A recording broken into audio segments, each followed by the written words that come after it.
What's up guys? Welcome back to the channel Hand Waving.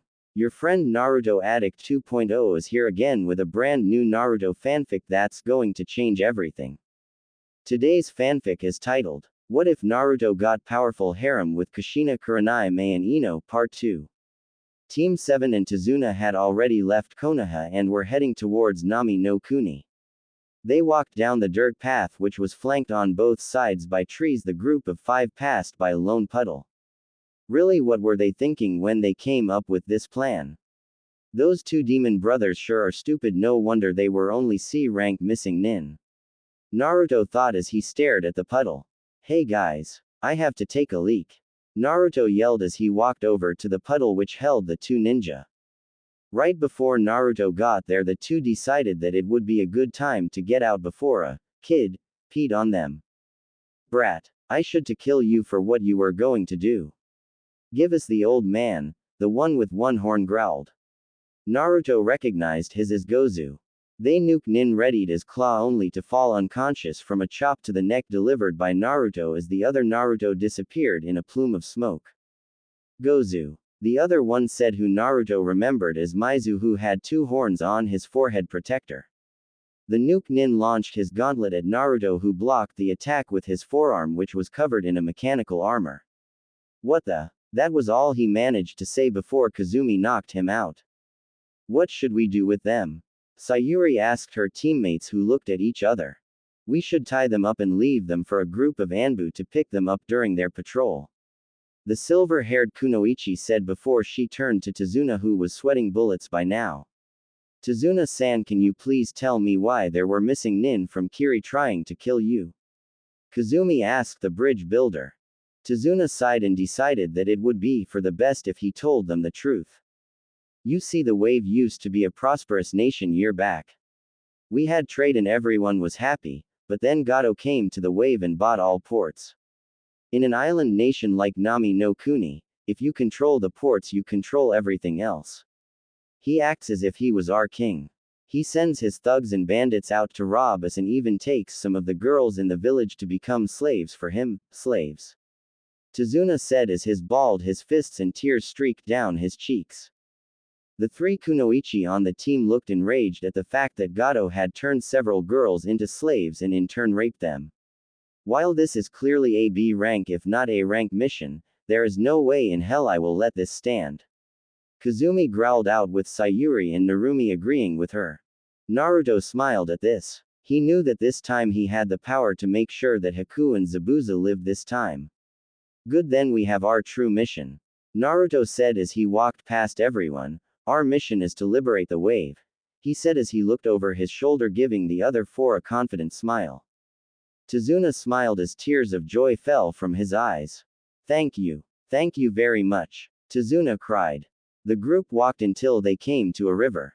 The air was now thick with mist that blocked their view of the other side. The ferryman allowed them on his small boat as he took them to the other side. During this trip, the team saw the large bridge through the fog. Impressive, Narumi said as she appraised the bridge. Yep, that is my pride and joy. The hope of Nami no Kuni. Tazuna said with a proud smile. While the others were looking at he marvel of a bridge, Naruto was thinking about something else. We are almost to the spot where we ran into Zabuza-san and Haku-san. Thinking of Haku-san, I wonder if he is truly a girl this time around.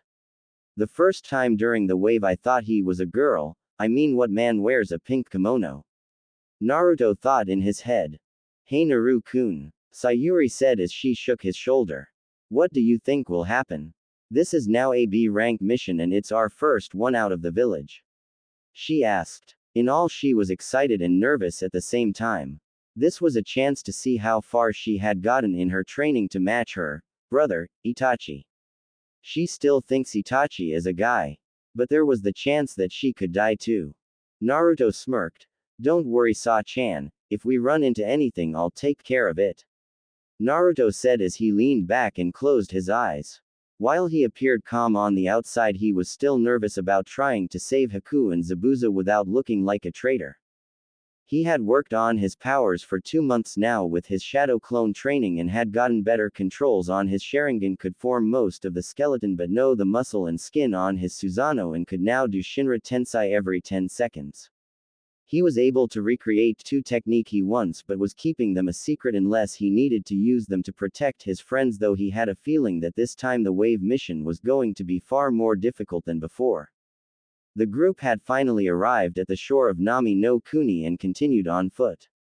Eventually Narumi reacted to the same white rabbit that Naruto had reacted to in his own timeline. White fur. But it's summer, Kazumi thought to herself before she heard the sound of metal cutting air. Get down, she shouted to the group as she pulled Tazuna down to the forest floor while Naruto did the same for Narumi and Sayuri. A massive butcher knife with 2 cutouts in it flew above them into a nearby tree. Naruto recognized the blade as the Kubikiribocho. On the handle of the blade was Zabuza Momochi. Zabuza was a tall and noticeably muscular man with pale skin, short spiky black hair, brown eyes, and small eyebrows. He was wearing bandages like a mask over the bottom half of his face. He wore his forehead protector sideways on his head and was shirtless, with his chest only covered by a belt to which he attached his Kubikiribocho, wearing baggy pants with the striped pattern typical of Kirigakur and mimetic wrist warmers extending up to his elbows, with matching leg warmers. Well, if it isn't Kazumi of the Sharingan, Zabuza said to the silver-haired Kunoichi. The air was thick with killer intent from Zabuza. Both Narumi and Sayuri were panting and gasping for air. Kazumi was sweating a bit from the pressure while Naruto was completely unaffected, which was something Zabuza took notice of. And his little team of pretend ninja. You should learn not to underestimate your opponent's Zabuza-san, Naruto said to the former swordsman of the mist who looked at Naruto like he was crazy. Or else you might just end up dead, he said. The moment the word dead left Naruto's mouth, Zabuza felt steel against his throat. He looked to his side to find Naruto standing next to him with a kunai. How the? Zabuza exclaimed in shock as he looked back at the Naruto standing next to his team. That Naruto then turned into a flock of crows that flew away. Man, I love doing that. No wonder why Itachi always started his battles like that.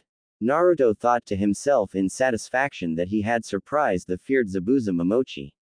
Naruto then jumped away from the Kiri Nuke Nin and stood next to his team once more. Well kid, I'll give you that one. Maybe you aren't just a wannabe shinobi, the demon of the mist praised as he dislodged his blade from the tree he was standing on. Now the real battle begins. Haku, come out, I may need your help in this battle. Out of the trees another shinobi wearing a Kiri Hunter Nin mask jumped down. Haku's disguised as a Hunter Nin outfit consisted of the standard Kirigakur pinstriped outfit which stopped at Haku's knees. Over this Haku wore a green haori with white trimmings, and around the waist was a brown sash with a fringed trail wrapped around Haku's waist twice. Haku also wore light brown platoon sandals with straps in the same color as the kimono and nail polish on the ninja's fingernails and toenails in matching blue-green color.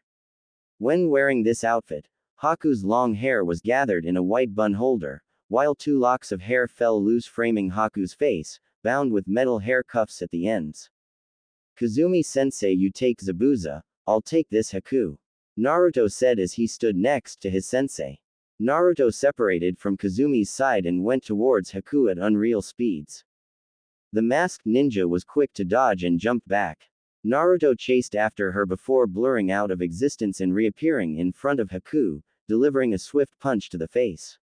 Haku skipped along the forest floor a few times before correcting herself. Naruto could see the 2 small bulges through the haori and figured that she was binding them. So you are a girl, Naruto said with a small smirk. He performed a few hand signs before calling out, Jinten Sonic Kick, as he lashed out a kick into the air at sonic speeds, releasing a sonic boom that blew Haku back.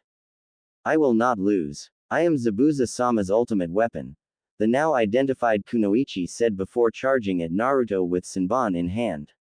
Suiton gunshot jutsu, Haku said as she performed a few one-handed signs before she shot a ball of condensed water at Naruto, who blocked it with a shield he made with Asura Path. Give up. Jinten light speed shuriken, Naruto said as he threw 5 shuriken at unheard of speeds. Haku with her high speeds was able to dodge 3 of them but was cut by one on her left thigh and another one in her right arm.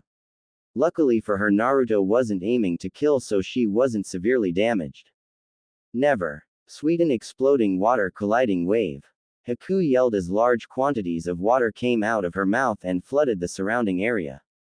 Naruto managed to jump onto a tall tree to avoid this nut, knew that she now had the advantage since he still couldn't absorb normal chakra yet.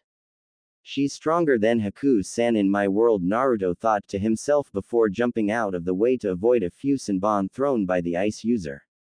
Naruto created a clone. Take this, Fujin and Raijin Jutsu. They called out as Naruto created a large tornado while the clone fired an electrical current into it. Haku managed to dodge the blunt of the attack but was still blown back to the fierce winds. This is it, 1,000 flying water needles of death, Haku said as several needles made up of water from her earlier jutsus rose and surrounded Naruto. I'm sorry, but this is your end. Haku said to Naruto as she let the needles shoot forward. Shinra Tensei, Naruto said as he blasted everything near him away from him. Now he knew why it was Nagato's favorite move. It was overpowered as hell. The Rinnegan was truly a gift from the heavens. Unfortunately Madara had it too, so it was also a curse. Haku's eyes widened behind her mask as she watched one of her best attacks get deflected too easily. No way. Not even Zabuza-sama can escape that Judas without getting wounded. She yelled in shock and a bit of fear. She knew that she had to go all out on this man to even have a chance to win. Secret Jutsu. Crystal ice mirrors, Haku said as several mirrors made of ice rose from the water. There were 12 in ground level, 8 over them, with the last one in the center on top forming a dome. Well, this brings back memories, Naruto thought to himself as he watched Haku get into one of the mirrors. Haku's reflection appeared on every single ice mirror, making it look like she was everywhere at once. Well, this is a neat jutsu you have here, Haku-chan. Naruto said. This is your ended. I wanted to avoid killing you since I can see that you have a bloodline like me, but it seems that now it's unavoidable. Haku said as she readied herself to attack by taking senbon into each hand. Farewell. Haku said as she started to move at high speeds as launching senbon into Naruto. Within a few seconds Naruto looked like a pin cushion and fell to the ground. It's over, she sighed. Wow, how come all shinobi I meet are so overconfident? Naruto said as he rose up zombie style as all the needles fell of him. Naruto's cloak was now ruined with hundreds of holes, but his skin looked fine. You are going to need more than that to pierce my skin, he said as he knocked on his arm, which made the sound of metal hitting metal, revealing that he once again had the Asura Path armor on. Gotta love the Asura Path, he thought to himself. Actually, maybe I'm overusing it a bit, he thought as he deactivated the path. How many Kekkei Genkais does this man have? He is able to move at unreal speed, control gravity, and create armor on his skin. Haku thought to herself as she tried to figure out a way to attack him. Hey Haku-chan, I'm not going to use my armor anymore, this is getting boring. Naruto called out. Boring. He thinks this is boring.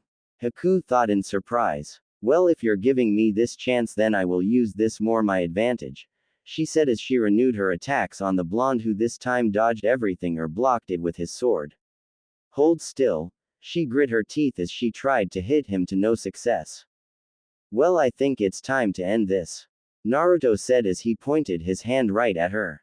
Haku would have been surprised, but by now she knew that this man had completely outclassed her. Bansho Tenin, Naruto said as he pulled her towards him until he had her by the neck. Goodbye Zabuza-sama, she thought as she fell into unconsciousness. With Haku out of the fight, the mirrors fell, letting Naruto out. Naruto, however, instead of killing her, he put her over his shoulder and walked back to his team, who had a tied up Zabuza and a knocked out Kazumi. Hey guys, how did your fight go? Naruto asked them. His toe teammate plus Tazuna gave him a look that said, see for yourself, since Kazumi was currently out of chakra and Narumi and Sayuri had a few minor cuts. Well, anyways, we should get to your house, Tazuna-san. The alcoholic nodded and led the way to his home. Naruto had created clones to carry the three unconscious ninja while he talked to his teammates. This place looks awful, Narumi said to her two friends, lovers. Yeah, how could anybody do this to someone? Sayuro said with a glare.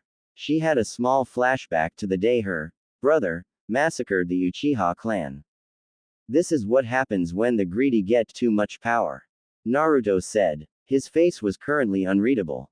He made a mental note to have Danzo send his route to kill of any others high-ranking officials in Gato's company to make sure that no one ever took over Gato's place as a tyrant in Nami no Kuni. The team arrived at a two-story house near the water. It actually stood on a platform over the water suspended by several wooden posts. Hey Tsunami, I'm home, Tazuna yelled as he knocked on the door. The door opened to show a beautiful woman with dark blue hair and black eyes. She wore a pink shirt with red around the collar and sleeves. "To-san, you're home," she exclaimed, happy that her father had returned safely. Gigi, a small boy with spiky black hair and dark eyes. He wore green overalls and a yellow shirt with a blue and white striped hat. Yeah, thanks to these ninja. I would be dead if they weren't here, Tazuna said with a deep laugh as he pointed to the ninja. Tsunami noticed the three unconscious ones and couldn't help but ask, are those three alright? Naruto was the one to answer since he was the now in charge. The silver-haired Kunoichi is our sensei Kazumi Hatake. The other two are attackers who we will interrogate once they awaken, Naruto said to the wave native. While she seemed a bit nervous about letting the enemy into their home, she trusted them since her father did. Alright, I'll prepare some rooms for you guys upstairs. I'll have one of the women and you can stay with Inari, my son. I'll give a separate room for your prisoners, she said to Naruto. Actually, I'll stay with the prisoners, Naruto said, much to the surprise of his teammates. Naru-kun, why would you stay with them? They might try to kill you, Narumi asked her lover.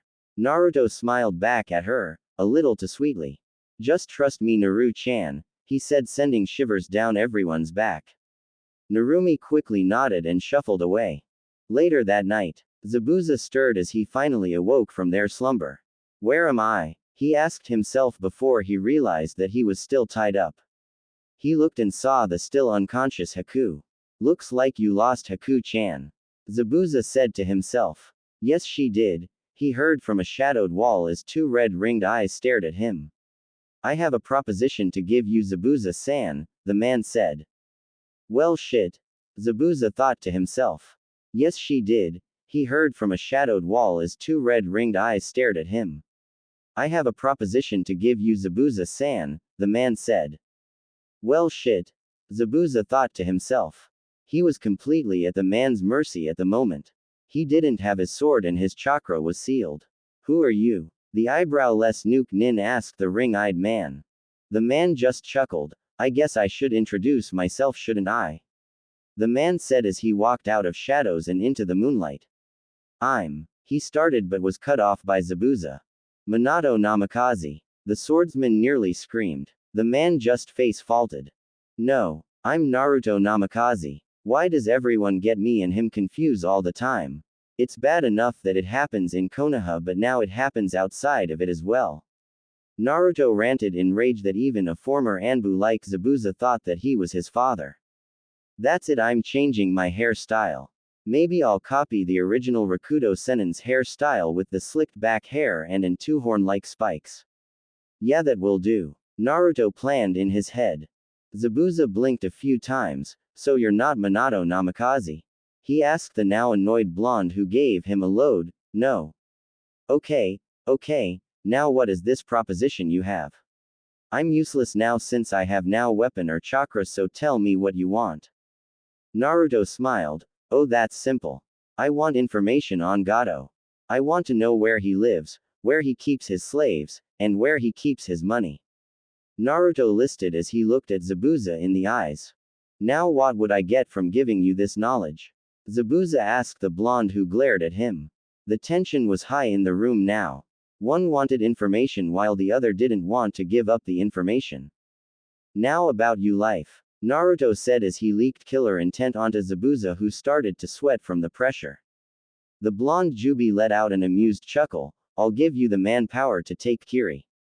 Naruto answered. How much manpower? Zabuza asked Naruto. 100 Anbu. Naruto said. Now that he had Danzo on his side, he also had the root Anbu as well. Root consisted of about 500 Anbu. All he had to do was convince the Hokage that giving aid to the rebels was a good idea. 100 able men. Zabuza questioned. How could one genin have the ability to call on so many ninja at a whim? No, it had to be a lie. There was no way that a brat, no matter who he looked like or who he was related to, had that much access to shinobis. Lies. Root. Naruto called out as 5 Anbu shunshined behind him. Naruto smirked. These are root Anbu. They were made to be perfect shinobi. While the way they were trained took away much of their potential since Danzo killed their emotions, they feel no remorse and have no fear of death. They are killing machines. Naruto said to Zabuza, who was now considering the blonde's deal. So if I agree, then you will me in becoming Mizukage? Zabuza asked Naruto just to make sure that he heard correctly. Correct, Zabuza-san. If you agree, I will tell the Hokage to send Root Anbu to help you. Naruto said as he dismissed the 5 Anbu. Naruto knew he had Zabuza in his palm. While he disliked saying humans like tools of war, he wouldn't let Haku and Zabuza dies once more. Zabuza sighed. Fine, I will tell you everything about Gato on one more condition, the demon of the mist said. Please take Haku-chan with you, he said as he looked down at the girl. I know I treat her like she's weapon, and for a while I believed that. But I recently started to think of her as more of daughter. While she has killed before, she is still too innocent to see war like that in Kiri. Zabuza explained to Naruto, who nodded. War was a horrible thing. Very well. I'll take Haku-chan with me. I'll protect her with my life. That is the promise of a lifetime. Naruto said with a gentle smile that was betrayed by his demonic red eyes. Oh, and I want to fight you once the war finishes. Naruto said before he left the room, leaving Zabuza to think. I think I just let the devil out on Gato. The demon thought to himself before he fell back asleep. 2 days later, Naruto was getting ready for his raid on Gato's mansion. He hadn't told his team since Root was involved, and it was top secret that was only known by the council, the Hokage, and himself. Since his cloak was destroyed by Haku during their battle, Naruto bought a new outfit to wear until he got back home. He was currently wearing a black muscle shirt and baggy black pants. Attached to his hip were his kunai and shuriken holders. He had covered his face with a Anbu mask he had made using the Banbutsu Sozo, creation of all things. The mask was black with red around the eyes. It's go time, he thought to himself as he jumped out the room window. Gato's home was directly northeast from his location. It was about 3 miles away, which for a ninja was nothing at all. They could run dozens of miles per day, plus being a namikaze and Uzumaki never hurt since he had superior speed and stamina. As he ran through the forest, he stayed on the lookout for any of Gato's men. He knew that he couldn't go all out since he was on a small island, and a Biju appearing there would stir up all sorts of trouble for the small island country. A few minutes of running at super speed thanks to the Jinten, he arrived at a large building surrounded by a tall wall made up of white stone. The building itself was basically a Japanese-style castle. So this is where all the money he steals went. Makes me wish that I had killed the midget the first time around. Naruto thought as he approached the gates. Halt! Who are you? One of the bandit guards that was guarding the castle yelled. Naruto, not wanting to deal with them, simply burned them to death using Amaterasu. As the screams of the burning guards rang out, the others inside decided to go into high alert. Root! Naruto called as the 5 emotionless Anbu came to his call. Kill every bandit, thug, or nuke nin you see. Leave the slaves alone and make sure that Gato doesn't escape. Also, I want Gato Tem for myself. I plan to be one to make him pay for all that he has done. Naruto ordered. He was ready to Tsukiyomi the out of Gato. Hi Naruto-sama. The 5 called as they charged the castle. Naruto ignored the fighting outside as he walked into the large house. Anybody that tried to get in his way ended up on the receiving end of a cut from Sabukukas. Normally he wouldn't be this rough, but these men were the scum of the world. They enslaved, stole, killed, and raped. Breaking down the wooden door to the house with a small Shinra Tensei. He walked down the halls until he came to his destination, Gato's office. Ripping the door off its hinges, he stormed in on the little shit of a bastard Gato who was in the middle of speaking with a man with slicked back white hair. "Oh, there is you, target," Gato said with a smirk. The man turned and grinned madly at Naruto. "So you will be my next sacrifice to Jashin-sama," the man said as he stood up. He wore a black high-collared black cloak with red clouds. The front of his cloak was open, showing a pendant that seemed to be a triangle inside an ring. "Hidan," Naruto said in a hushed voice. He really didn't want to fight the Akatsuki, but now it seemed like he had little choice.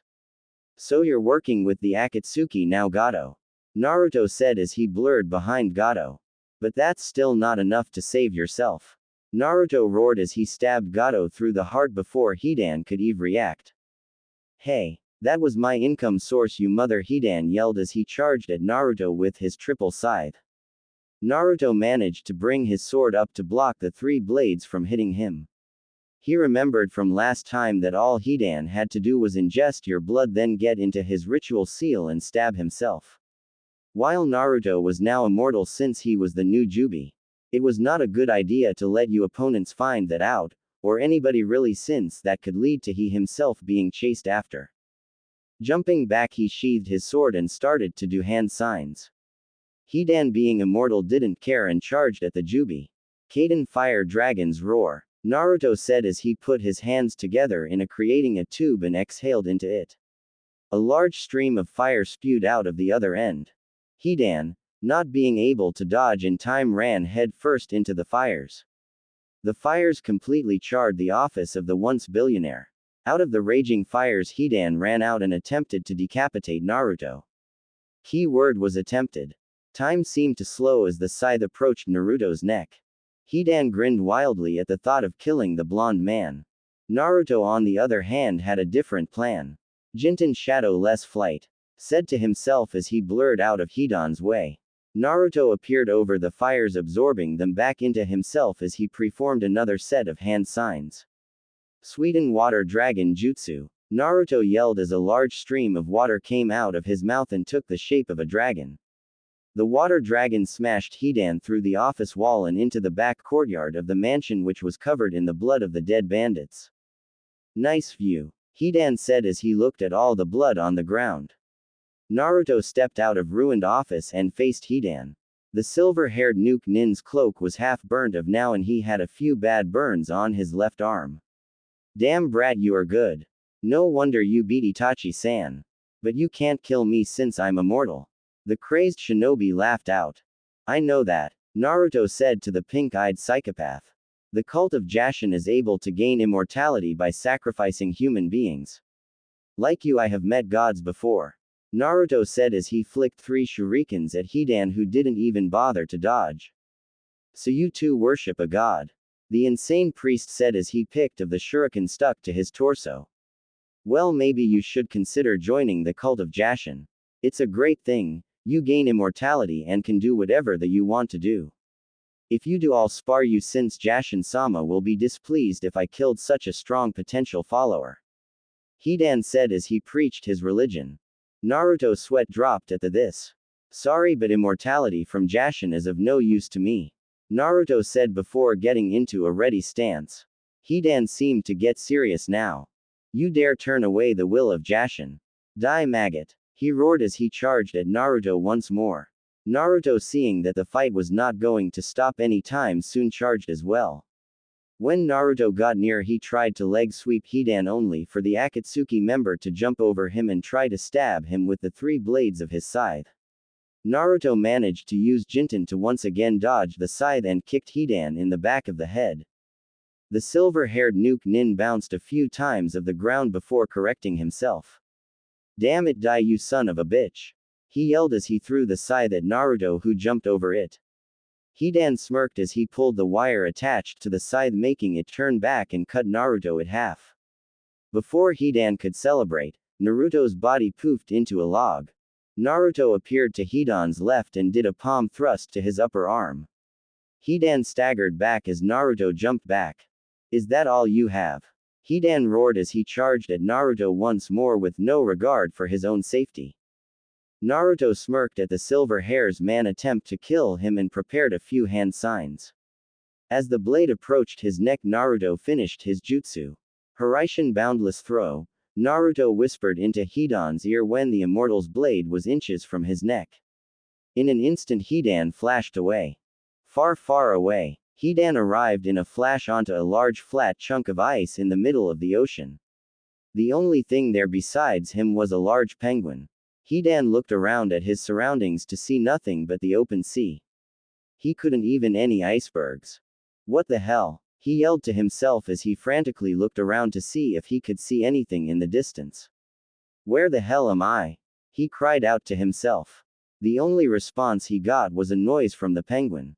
Hidan turned and glared at the flightless bird. If I can't find a sacrifice in 3 days, you're going to have a pike going through your and out of your throat. Even if they were separate species, the bird seemed to understand and started pale rapidly. Back at the wave, Naruto just laughed as he headed back inside Gato's castle to free the slaves. Walking to the lowest level of the building, he came upon several jail cells filled with people of both genders and all ages. Walking down the halls, he broke every lock, releasing the slaves. He came upon the last room where he heard muffled cried. Breaking down the metal door, he found a girl about his age with spiky mint green hair with an orange clip. Her skin was a deep caramel color. Her eyes were a beautiful orange eyes. Her outfit consisted of a short sleeveless white midriff shirt with fishnet armor underneath, long white armlets, and fishnet shorts with a short white apron skirt over it. Naruto recognized her as Fu, the Nanabi Jinchuriki. What was she doing here? She was a Taki Kunoichi, so why was she in one of Gato's jail cells? She was wrapped in chains and chakra suppressors. Fu, are you okay? Naruto asked her. Her head lifted up and glared at him.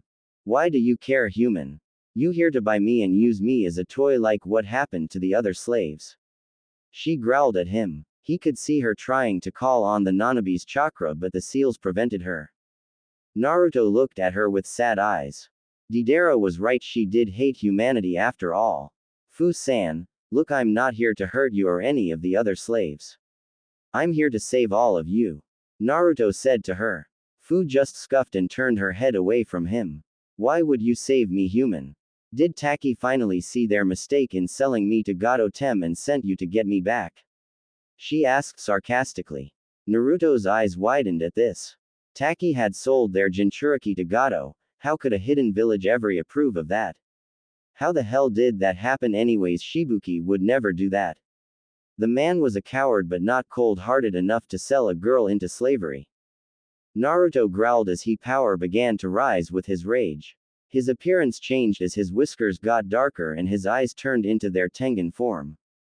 Fu's eyes widened at this. Is he a Jinchuriki as well? She asked herself as she saw the man show traits of a Biju. Inside Fu the Nanabi, Chome was spazzing out as she felt the power matched that out all Bijus at the same time, symbolizing one thing, the Jubi. After a few seconds, Naruto calmed down enough to regress the changes. Sorry you had to see that, Fu-san. My name is Naruto Namikaze, he apologized as he cut her binds. Are you a Jinchuriki as well? She asked. Tears were building up in her eyes as she looked at Naruto. Naruto tilted his head in confusion. Are you a Jinchuriki? Fu asked. No, demanded this time. Naruto smiled. No, I'm not a Jinchuriki. Naruto said in a cheery tone. Fu hope fell as she now knew that the man in front of her was not like her. I'm a former Jinchuriki. Naruto yelled as he fist pumped. Fu's head snapped up at this. Former. How the hell are you a former Jinchuriki? The host dies after the Biju is extracted. I know since I saw it happen with my mother. Fu yelled at the blonde who smiled back kindly, taking her aback.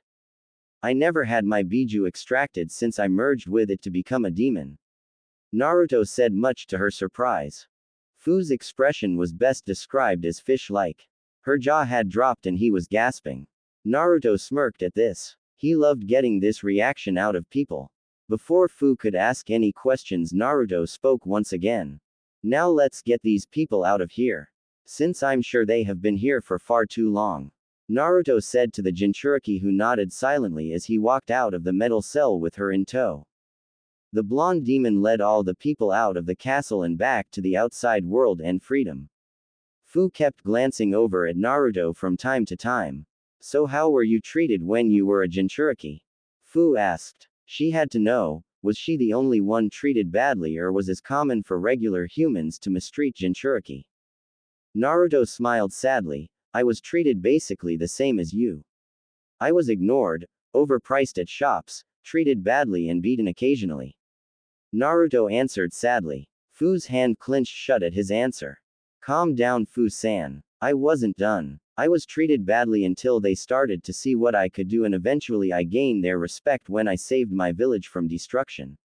Naruto smiled down to her since she was a few inches shorter. But they mistreated you. How could you save them? Why would you save them? She cried out to him. Naruto smiled sadly at her. She really had lost her faith in humanity. Guess he would have to bring it back. I did it because I wanted to protect my precious people. I wanted to prove to them that they were wrong about me and that I love the village. Hate leads to conflict. When one shows hate to another, the other hates back. This starts a cycle of hatred in the world. The only way to stop it is for a party to stop hating the other. Then peace can be achieved through understanding. Naruto said with a smile as he explained to Fu his way. Fu looked perplexed at this. Stop hating the one that hurt you and eventually they'll see you for who you are. She bit her lip as she thought about it. Was it possible for her to spot hating humanity? Wise word for such a young man. Naruto heard behind him. Behind him stood a short old lady, her eyes shut with wrinkles. That's a good philosophy you have there. If only more people thought like you, the world would be a better place. She said with a hint of sadness. Yeah, but my dream is to make that happen. That was my sensei's dream, and I promised to him and his first wayward disciple that I would do it, and I never break my promises, boss-san. Naruto said enthusiastically. Fu looked at Naruto in a new light. He was her savior after all. That's a good quality boy. She chuckled. She moved up her sleeve to reveal a seal. She channeled some chakra into it, releasing it. In a puff of smoke she was holding a very large scroll. This is the jackal contract. It severed me well back in my day.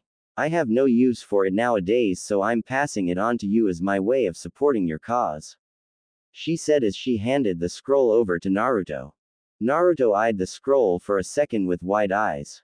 He had lost his toad contract when he died, so this could serve as his replacement, plus the animal path allowed him to sign several contracts with different animals.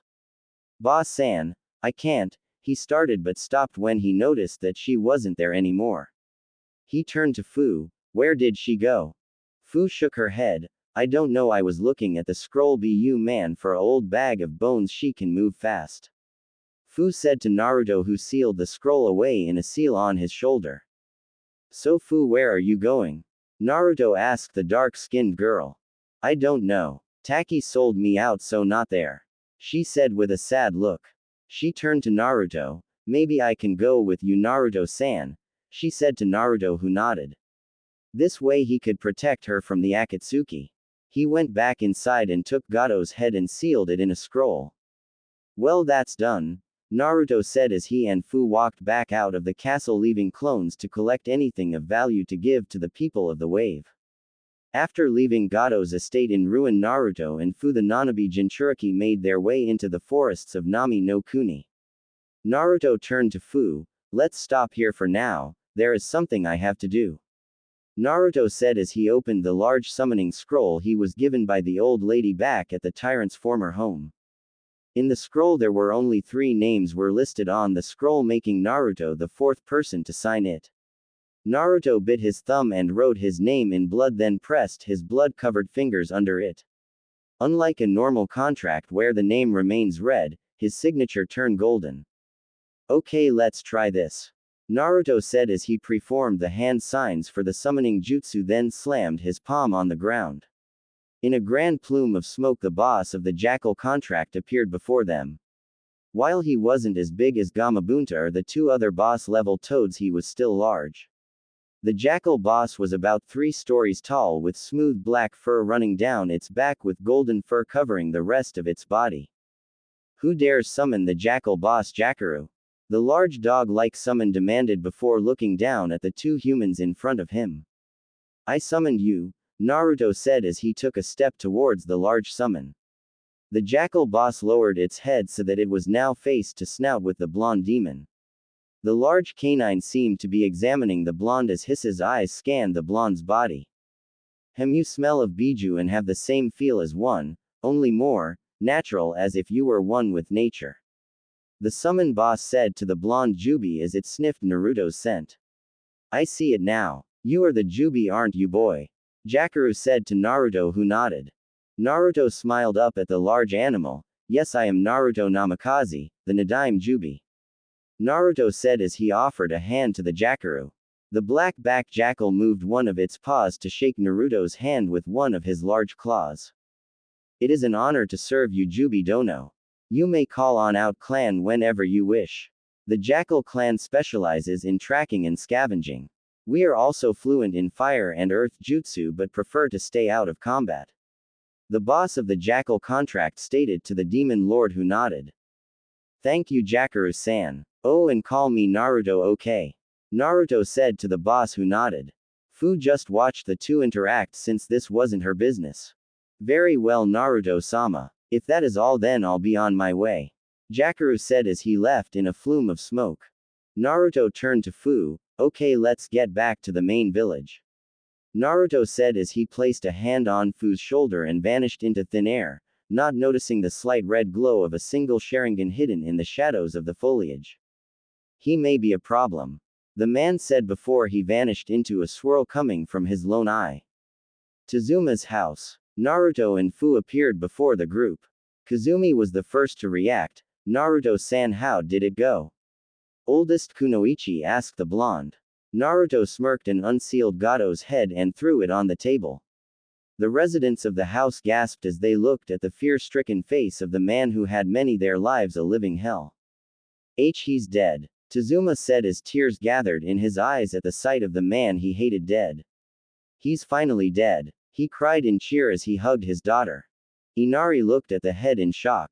He had believed that Gado was invincible a few seconds before, but now here it was, proof that the great Gado had fallen at last. He looked up at Naruto, who was talking with his team.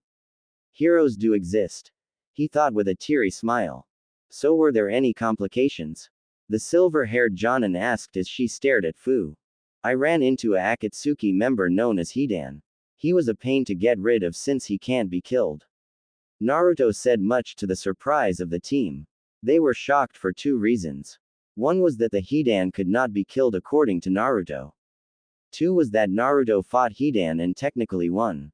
What do you mean that he can't be killed? Sayuri asked her lover. How is it possible for someone to be killable? I mean that he is literally immortal. Naruto said with a sigh. The 4 Kunoichi's jaws dropped at the motion that someone had gained immortality. How did he gain immortality? Narumi asked with wide eyes. Naruto frowned. He gained it by joining the Jushinist cult. They perform human sacrifices to please their god, who in turn grants them immortality. While the cult seems like a choice that anyone in the shinobi business should do, the trails for joining the cult bring the body to a point where it would fail or the mind would break from pain. Also, the blessing of Jashin fills your mind with dark thoughts which slowly break away at your sanity. Naruto explained with a scowl at the thought of the cult. How do you know so much of the cult, Naruto? Fu asked the former Jinchuriki. I've fought a member before. They are a pain in the to beat, since the only way to do so would be cut of their limbs and restrain them, trap them so they can't move, completely obliterate the body, drain their chakra, which is hard to do since they rarely use ninjutsu or genjutsu, and lastly you can rip their souls out of their body. Naruto explained to the Kunoichi, who nodded to show that they understood. Kazumi looked at Fu. So who are you and where to do fit the tale on how Naruto killed Gado? The Kunoichi asked the green-haired girl. I was going to be sold to the Akatsuki by Gado since I am the Jinchuriki of the Nanabi. Fu said with a scowl at the thought of what almost became her fate. Naruto rescued me and the other slaves, so I decided to come with him back to Konoha. the dark-skinned girl said with a small smile at the thought of her savior. That explains why the Akatsuki were here, but that still doesn't tell us how Gato got a Jinchuriki. Kazumi stated in confusion. They sold me to him so that they could get rid of me. The council back at Taki decided that I was too much of a risk, so one day I was attacked bound with chains and seals, then shipped to Gato's. Fu told her story of betrayal. Narumi brought her into a hug. I'm sorry for all you had to go through, the blonde said with a few tears threatening to spill out. It wasn't your fault. It was those bastard in Taki who are at fault. Fu said with a wide smile. Naruto smiled at the interaction. The blonde noticed Zabuza leaning against the wall at the other side of the room. Walking over to him, Naruto smiled. Well, it seems like your information was correct. Naruto said. Naruto pulled out a scroll. As promised. This scroll has the location where you and the Anbu will meet. It also has the password that you will need to know in order for them to follow you. Naruto said as he handed the scroll over to the swordsman. Root. Naruto called out as a Anbu appeared next to him in Shunshin. Naruto pulled out another scroll. Give this scroll to the Hokage. The root Anbu nodded and Shunshin to complete his mission. Wow, for a second I thought that you had been bluffing about having Anbu at your command. Zabuza said with a smirk that was hidden by the bandages over his mouth. So how about we have a battle now? Swords and taijutsu only, no genjutsu, ninjutsu, or dojutsu. Zabuza suggested putting extra emphasis on the word dojutsu since he knew he stood no chance in hell of beating the blonde if he used his Tengen. Naruto smirked. I believe that that's a great idea. Let's go outside, Naruto said as he led Zabuza out of the house. The others who had heard the challenge followed to see the fight. Both fighters faced each other as they got into their stances. Ready? Zabuza asked the blonde who nodded. Haku be the ref. Zabuza ordered his apprentice. The ice user nodded, stepping forward. Fight, she said as she threw her arms down. Zabuza wasted no time as he charged straight at Naruto, who brought his sword up to block the horizontal strike from the missing nin. Naruto disengaged as he jumped back before running at Zabuza in a zigzag pattern and delivering his cut from the right, which Zabuza blocked with his massive blade.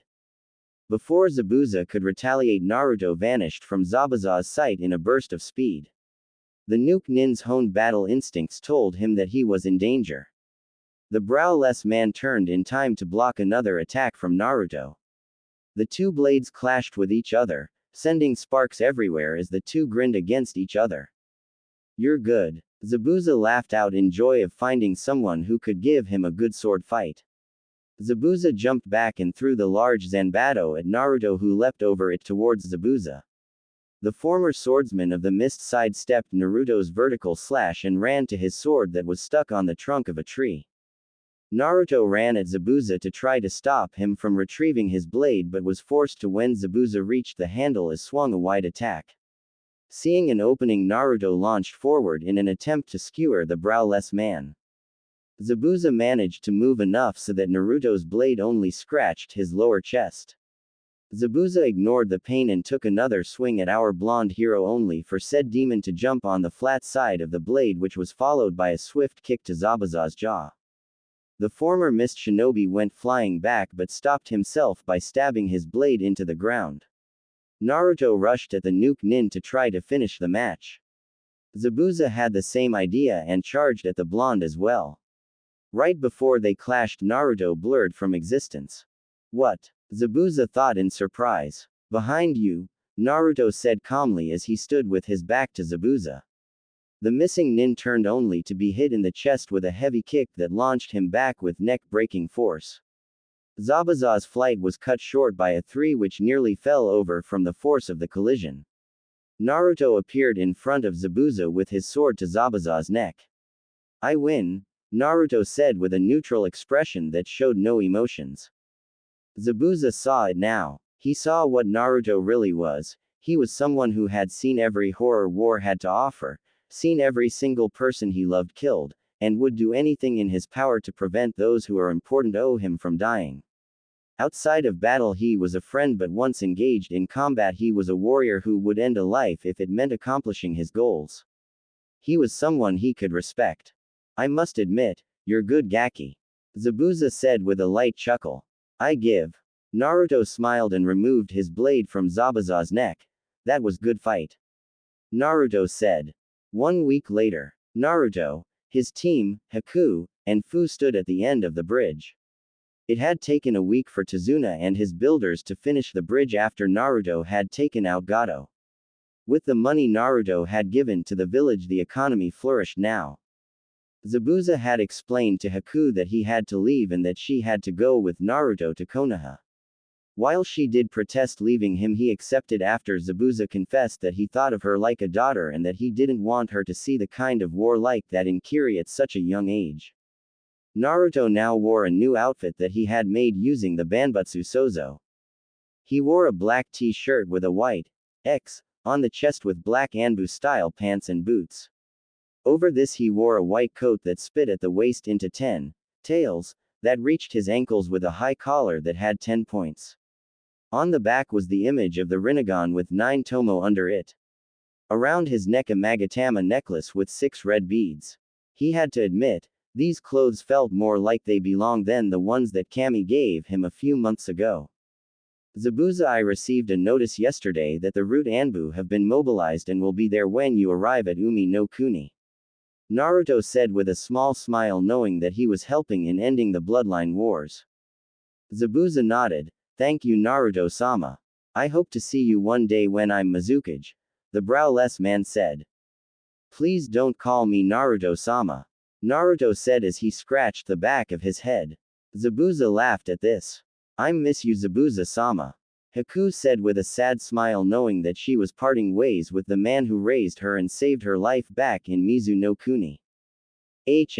Just stay safe Haku-chan, and remember, if any boy in Konoha tries to touch you inappropriately without your permission, I give you the right to kill them. The man said with a smirk as he saw his daughter figure blush from what he was saying. Well, I believe that we should get going now, Kazumi said to her group as she started to walk away while reading her orange book. The group nodded and followed closely behind her. Naruto stayed a second and handed a Hiraishin kunai to Tazuna. If anyone ever tries to threaten your country like Gato did, don't be afraid to summon me. Naruto said before he left after his group. Hearing a bird's cry, Naruto looked up to see a Konoha messenger hawk circling over him. Whistling at it, the bird flew down towards Naruto, leaving a scroll for him. Opening it, he read the message from the Hokage. It was a message telling him that the Chunin exams would be in Konoha like he said that it would. This time I'll make sure that Orochimaru doesn't get his mark on his target. Naruto thought. Konoha. After Naruto and his team had arrived, Naruto and Kazumi had given the Hokage the mission report. Haku and Fu had been given temporary asylum in the village under the Namikaze household until further notice. After Kazumi left, the real conversation began. Rokudaime Dono, the war council has gathered. Hiruzen said as he motioned for Naruto to follow him through a fake wall on the side of the room. Within were 6 chairs around a large round table with a map of the elemental nations. Out of the 6 chairs, 4 of them were filled. The 4 who were already there were Shikaku Nara. The next was the Anbu commander, who was dressed in a white cloak and black trousers with bandages tied around his right leg, arm guards, gloves and black sandals. He also had brown, spiky hair and wears a mask with a dog motif inclusive of pointer ears, detailed eyebrows and 3 thick stripes with 2 along either sides of his cheek and 1 on his forehead. Next was Danzo Shimura and lastly Jiraiya of the Sannin. Looks like we are all here, Hiruzen said. Naruto looked around. The group consisted of some of the top officers in Konoha, the Anbu commander, the main strategist, the most powerful Sannin, the leader of Root Anbu, the current Hokage and himself the Rokudaime Hokage. Everyone in the room was one of the few people who knew that he was from a dimension. So how are we going to handle the invasion? The Anbu commandeer asked the other 5 in the room. Hiruzen looked over at Naruto. Rokudaime Dono, how was the invasion in your world before? The Hokage asked the demon lord. Naruto closed his eyes as he remembered that day. The attack was completely unexpected. The village was not ready for the strike, which resulted in a large number of casualties. Orochimaru's plan was to let the Ikebe Jinchuriki rampage within the village while several three-head snakes are summoned away from the village which broke through the walls of the village. In the Chunin exam stadium, Kabuto Yakushi place a genjutsu over the civilian while several Oto and Suna shinobi dresses like civilians attacked. Orochimaru would then attack the Sandaime while his elite guard create a barrio trapping the two inside. He would then use the Edo Tensei to revive the Shadaime and Nadaime to help him. Naruto explained the event that happened on the day that he lost his Jiji. I think I got an idea. Shikaku said to himself as he started to think of a counter against the plan. I propose that we alert the Anbu about the invasion and the experienced Jonin. We will announce the plan to the Chunin and lower-ranking Jonin over headsets right before the invasion since the biggest chance that a spy would be a Chunin or Genin, the Nara clan head. What about the summons? Danzo asked. I say that the remains of your route strike the groups in charge of the summons. Jiraiya-sama should use his summons to guard the village gate and make sure that they don't get more ninja into the village. Namikaze-sama will take care of the Jinchuriki, then go and tee the Sandaime in battle with Orochimaru, the Nara leader explained to the rest who nodded at the plan. Very we'll go with your plan, Shikaku. This council meeting is over, we shall meet once more after the second exam. Hiruzen said to the others who left in Shunshin or Hiruzen in Naruto's case. The Chunin exams begin. Naruto jumped from roof to roof as he made his way through the village. In 2 days was the start of the Chunin exams and his team was in it. Hearing yelling, he came to the familiar sight, Kankuro picking on Konohamaru. Really? This again? Naruto thought as he jumped down from the roofs behind the Suna shinobi. You know that picking of the Hokage's grandson could lead to problem between our villages. Naruto whispered into the cat man's ear. The Suna ninja quickly paled as he dropped the kid. Tamari, on the other hand, couldn't help but blush. He's hot, the blonde thought as a faint blush dusted her cheeks. Good, now can you please tell me what this boy did that you, a shinobi, would have to threaten him? Naruto asked with an overly sweat smile as he leaked a bit of killer intent that caused a redhead watching from the trees to blush at the bloodlust. I'm sorry, sir, it was a misunderstanding. Kankuro said, raising his hands in defense from the blonde who smirked at the puppet user's reaction. Naruto smiled in satisfaction, turning to Tamari. Nice to meet you, beautiful, may I know your name? He said to the fan user, causing her entire face to go red. Tamari, she said as she looked at the ground. The girl in tree glared down at the blonde Kunoichi who had gained the attention of the blonde man. Nice to meet you, Tamari-chan. Naruto said as he took her right hand and planted a kiss on it. He always did have a crush on the desert Kunoichi in his world but never had time to ask her out. Turning to one of the trees near the road, you can come out, you know. Naruto said. In a swirl of sand, a red-haired beauty appeared before the three shinobi. She had dark red hair that reached her mid-back and parted on the left, leaving the kanji for love exposed on her forehead with a bang framing her left side. Like Gaara, she had back lining around her eyes. Her emotionless emerald green which held a radiant beauty behind them, buried behind all the pain she had lived through. She wore a black full-body suit with t-shirt-like sleeves, 3/4 length legs, and an open neck. With this, she wore a pink cloth over his right shoulder and the left side of her hips, and a wide leather band system over the left shoulder and right side of her hips. With this leather band, she carried around her gourd that contains her sand. She also wrapped her black forehead protector over the band. However, what really got Naruto's eyes were her perky D cups. Damn your Jiraiya, Naruto thought. Kankuro, I thought I told you to not cause any commotion. The female Gaara said with a bit of killer intent and bloodlust. The puppet user tried to defend himself but only earned another blast of Ki from the red-haired Jinchuriki silenced him. Quite, or I'll kill you, she said in a dark tone. Turning to Naruto, a nearly unnoticeable pink dusted her cheeks. I apologize for my brother's foolish actions. Naruto waved it off. It's okay. But may I know your name? Naruto said with a kind smile which caused both the female Gaara and Tamari to blush a bit darker. It's Gaia, she said in a neutral tone that betrayed no emotion.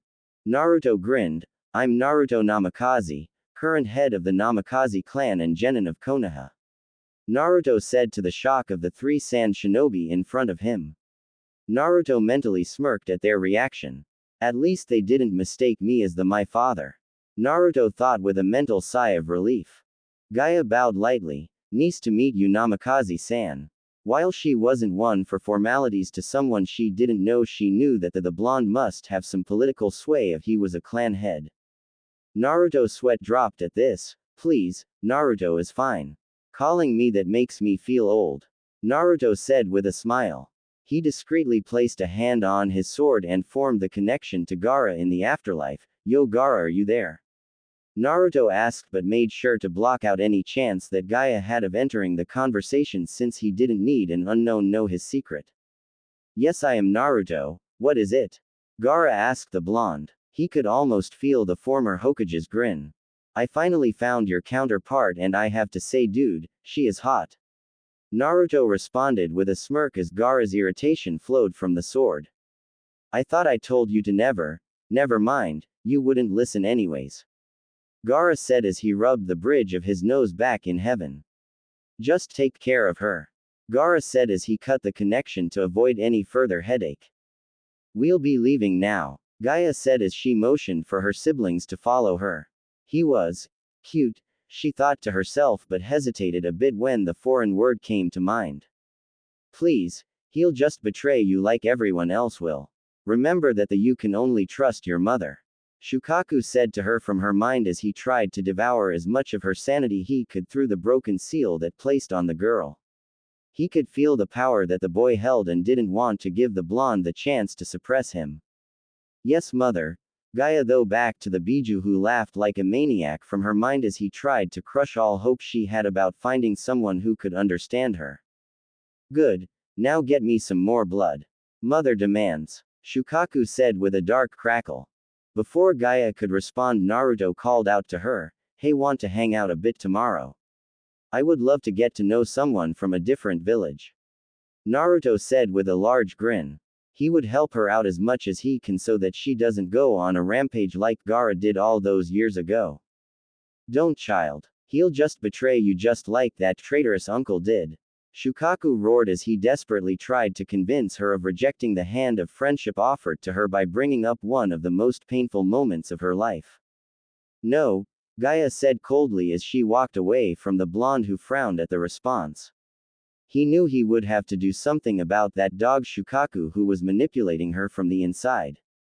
Naruto's smile returned back at full force. Okay then, see you at the Chunin exams. Naruto said as he walked away from the who looked back at him wondering the same thing.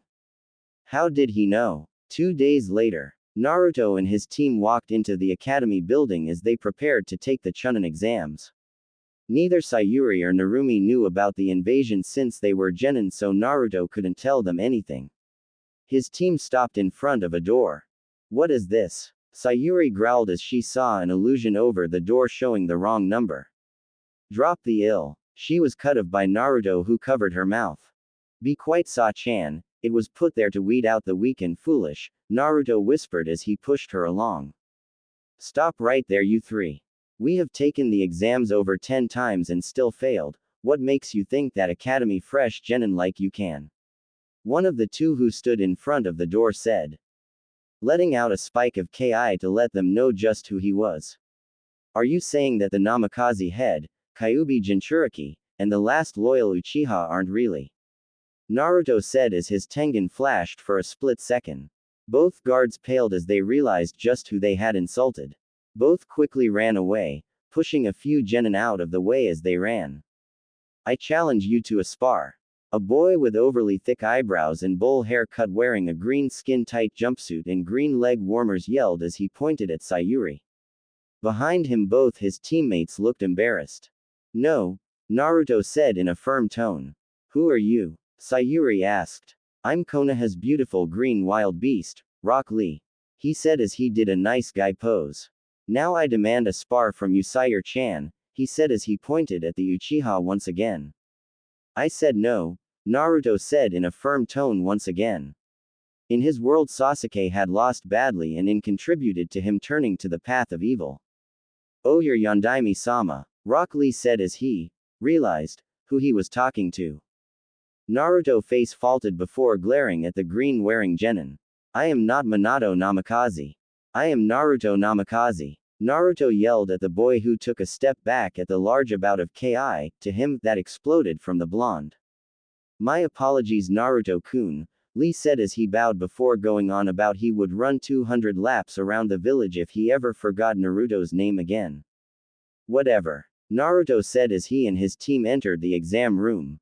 The room was filled with Chunin hopefuls who upon seeing Naruto and his team decided to try to intimidate them with their ki, which Naruto thought was pathetic. This however was put to an end when one of the shinobi from I was yelled out something that really pissed Naruto off. It's the Yondaime Hokage. The shinobi yelled out, which launched the whole room into an uproar of chuas. Really? An entire room of genin think that I'm my father?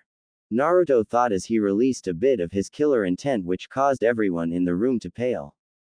I am not Minato Namikaze, Naruto said through gritted teeth. Seeing the state of everyone in the room caused Naruto to sweat drop. This is going to be easy, Naruto said as he and his team followed by Team 9 walked into the room. The other Konoha team was shocked to see the power that Naruto had. To be able to bring down a room of ninja even if they were genin was an achievement considering he was also a genin. Naru-kun, Naruto heard from behind as Ino ran and jumped into his arms. Naruto had decided to take her as one of his official girl friends after the mission to Nami no Kuni. Ino quickly claimed his lips, leading into a quick makeout session. He's not all yours, you know, Inuko's voice said from the door as she and her team entered the room. Behind her was Shino and Hinata. Now one would expect that Hinata would still be the shy but kind girl she was always right. Wrong. In this world she was a significantly colder and much more confident Hyuga like most of her family. He had found that without someone to look up to as a role model she ended up breaking down. Quite mutt, Hinata said as she walked past her teammates and up to Narumi. A faint blush dusted her cheeks. Narumi-chan, would you like to come over to the Hyuga compound after this exam is over to have a little fun? The Hyuga heiress said to the blonde Namikaze. Hinata-san, I already told you that I'm in a relationship already and I don't play for that team. Narumi cried out. The Hyuga heiress had been trying to get her to agree to go out with her since the academy, but she had told her time and time again that she was in love with someone else. The Hyuga activated her Byakugan and glared at Naruto. I will have her one day, she said before storming off. Naruto's sweat dropped as at the Hinata's behavior. He knew that she was still loyal to the village and had a heart deep inside as shown for her love of Narumi. You guys should learn to be quite yo. A silver-haired genin from Konoha that Naruto knew all too well. He wasn't able to finish his sentence as Naruto planted his fist into his gut. Shut it, snake, Naruto growled as he tossed him towards the man's teammates. Everyone looked at Naruto in shock but decided not to say anything in fear that they would suffer the same fate that the glasses-wearing genin. Naruto would have killed him, but that would have alerted Orochimaru to their plans to take him out. All right, no more fighting. A voice boomed out as Ibiki Morino, a large man wearing a black trench coat and bandana-style forehead protector, ordered. Any more fighting and you'll be disqualified. The T&I expert threatened. Naruto looked at Ibiki and nodded. Walking over to his seat, he found himself between the pissed of Hinata, who was glaring at him for stealing the girl she wanted, and a Iowa shinobi who was glaring at him for being related and looking like the Yondaime who had decimated their forces several years ago. The first exam is a written exam. You have 1 hour to answer the 9 questions given to you and 1 more at the end. If you are caught cheating, you will lose 2 points of your total score the first time, 4 the second and 6 the last time, which will be an instant failure. If your score is less than 1 when the exam ended, then you and your teammates are disqualified. Ibiki explained the rules of the test. They were a bit different from the time he took them, but they were similar enough. Naruto answered all the questions within a few minutes thanks to his amount of experience in the battlefield. He looked around and decided to take a nap. Our blonde demonic hero was awoken by Ibiki telling everyone that there was 10 minutes left and he would giving the finale question. This finale question is different from the rest. If you want you can leave now and take the test again in 6 months, the scared special Jonan said. Why would we quit? We already took the other questions. Inuko asked the proctor. Ibiki smirked, because if you get this question wrong then you will be barred from ever taking a Chunin exam in any country or village ever again. He said with a sadistic smirk as all the genin gasped at what he was implying would happen. But that's not fair. Tamari protested. There are people here who have taken the exam several times before and they never had to do this stupid question. Well, your group was unfortunate enough to get me as the proctor, so I make the rules. Now choose. And just like over half the teams quit, including a team with a certain weak Pinkett Banshee who was glaring at her for quitting. Unlike last time, Naruto didn't yell out that it was bullshit since he didn't have to worry about Sakura quitting. After most of the teams left, leaving only about 23 teams left. Well then, all of you who remained, you pass. Ibiki said with a smirk at all the shocked faces he was receiving from the remaining genin. In the shinobi world, you sometimes have to make hard decisions. In the field, bad information could lead your team to their doom. He said as he removed his bandana, showing everyone the burned scars and holes in his head. He put back on the bandana and was about to continue when he was interrupted by something sewing through the window. In front of the room now was what had just broken the window with a large banner behind her. The banner read, "The and single, second exam proctor Anko Mitarashi." The woman known as Anko had light brown, pupil-less eyes and violet hair which is styled in a short, spiky, fan ponytail. She wore a tan overcoat with a purple inseam, which had a pocket on both sides, and complete with a fitted mesh bodysuit that stretches from her neck down to her thighs. She wore a dark orange mini skirt, as well as a forehead protector, a small pendant that looks like a snake fang on a thick cord rather than a chain to prevent it from being easily torn off in combat, a wristwatch, and pale gray shin guards. She also wore a dark blue belt around her waist that connects to her skirt that has an appendage-like sash. "Come on brats, I'm the second proctor Anko Mitarashi. Now let's get going," she said before seeing Naruto.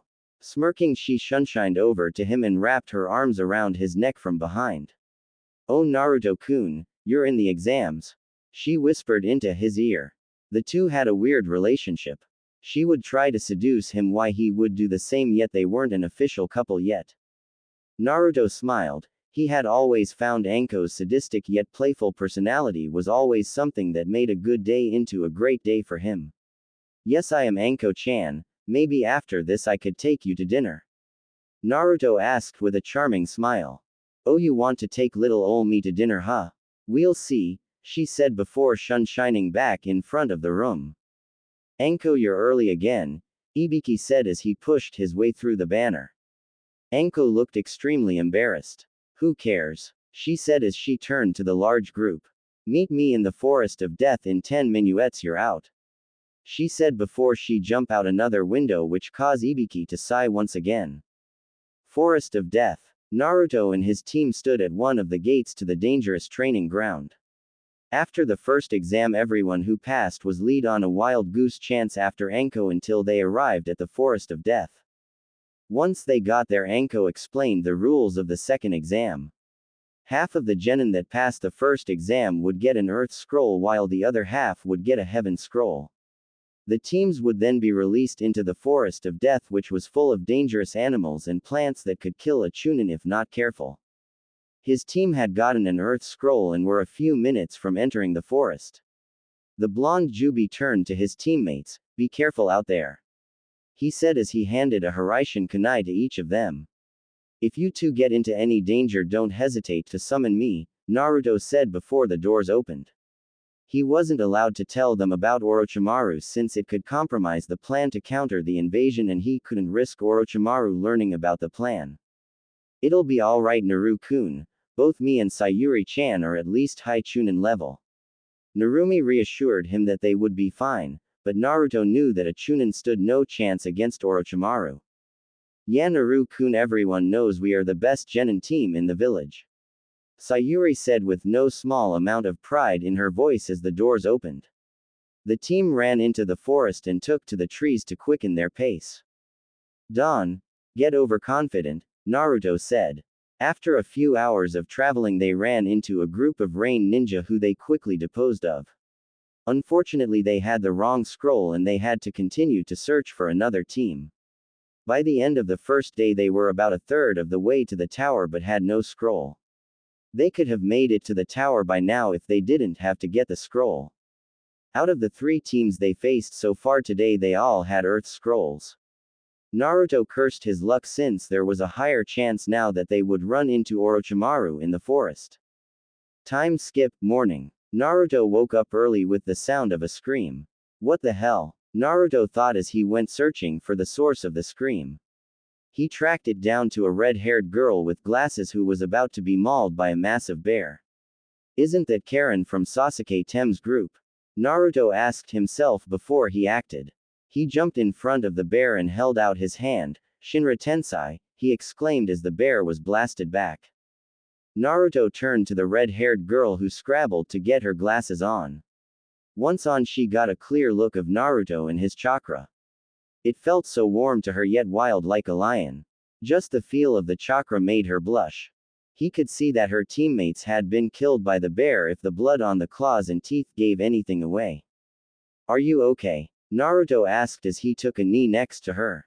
Karen nodded slowly as she tried to control her blush. Why yes, she said, but stumbled forward onto Naruto. Her blush intensified 100-fold as she felt his muscles under his shirt. I sprained my ankle, she said softly. Naruto realized that this was a drastically different Karen than in his world. She hadn't been corrupted by Orochimaru yet. I'll make sure you get to the tower safe, he said as he summoned 3 clones, a horse-sized jackal. The blonde Biju placed the red head on the canine.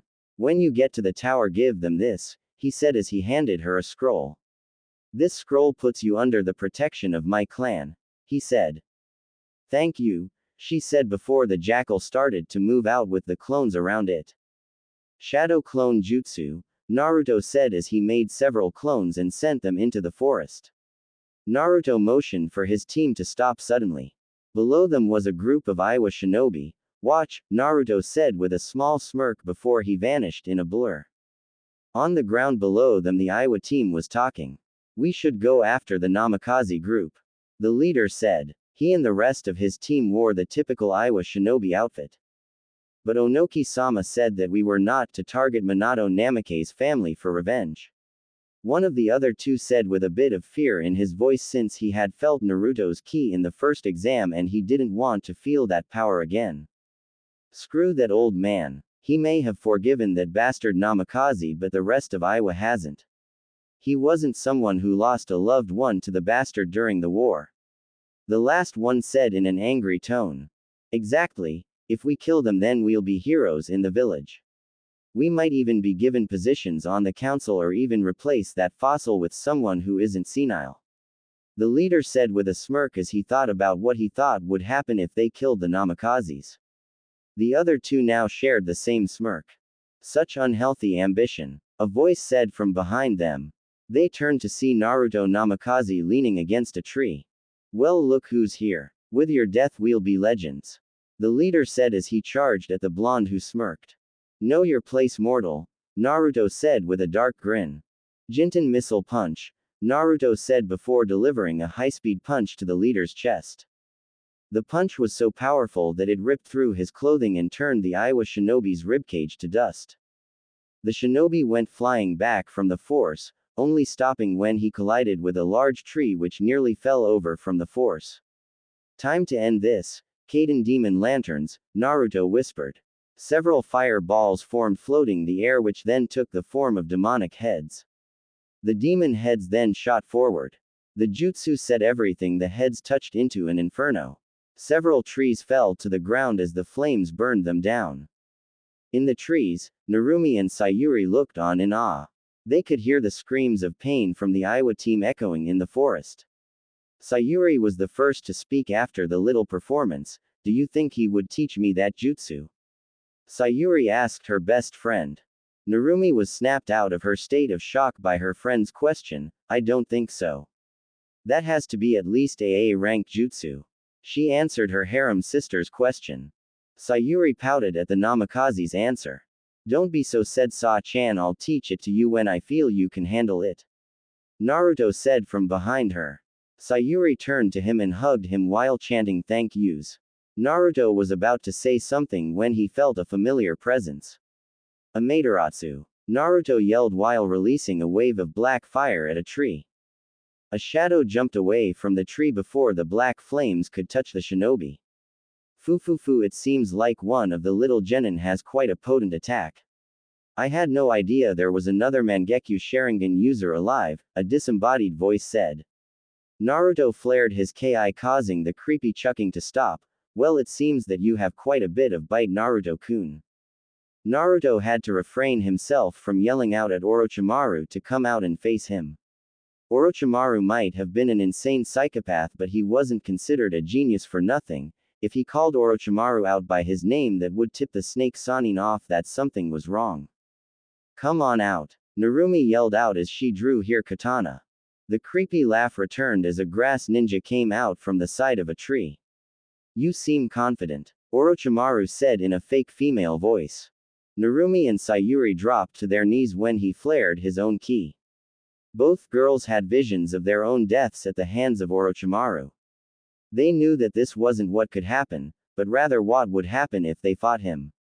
Orochimaru was genuinely surprised to see Naruto not only completely ignoring his ki but putting out an even larger amount himself that put even the snake Sanin on edge. It seems you're a cut above the re.